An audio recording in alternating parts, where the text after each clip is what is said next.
苏格兰的海面上，石油钻井平台突然和陆地失去了联系，紧接着附近就出现大量的白雾。平台负责人马格看到后也是非常的猛圈，一瞬间的功夫，白雾就飘到他们面前，并将钻井平台团团的围住。结果是虚惊一场，放下戒备的众人准备继续修理信号发射器，丝毫没有意识到危险正悄悄向他们逼近。由于白雾的原因，巴兹发现后面的队友不见了，喊了几声没有回应，只好继续向上攀爬。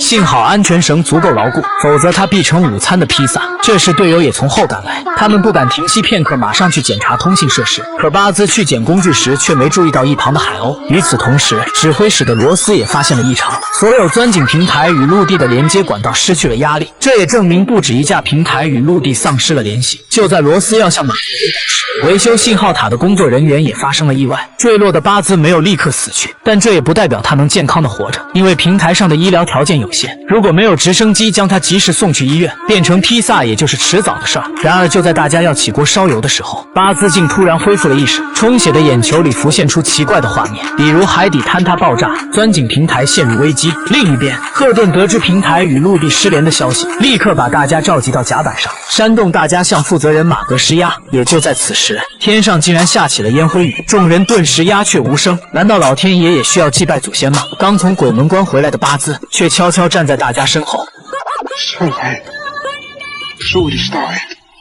如今大家更渴望救援队的到来，特意留人在甲板上负责记录着隔壁平台发出的摩斯密码。原来隔壁也经受了同样的遭遇。此时巴兹的身体有了明显的好转，之前手腕上的伤口已经完全愈合，充血的眼球也基本康复。于是他又看到脑海里诡异的片段，画面中一个死人躺在冰冷的甲板上，还没等他平复心情，嘴里的大金牙也无缘无故的脱落。其实更离谱的是，刚才甲板上的通讯员回到休息室，本想好好洗个热水澡，可脱衣服的瞬间，一坨黑色的液体被他甩到了玻璃上，翻找了半天，竟然是自己的纹身掉色。很快他就大口吐血而死。打金老头在甲板上发现了完全康复的巴兹，没多想的他上来就劝对方和他回去，巴兹却说当灾难来临时每个人都会死。不明所以的老头竟上前一步继续劝说，对方却突然开启暴走，一把掐住了多管闲事的他。等有人赶来时，老头的嘴里已经吐出大量的海水，趁其不备，巴兹果断逃走，而老头的死状恰好和之前巴兹脑海里的画面相吻合。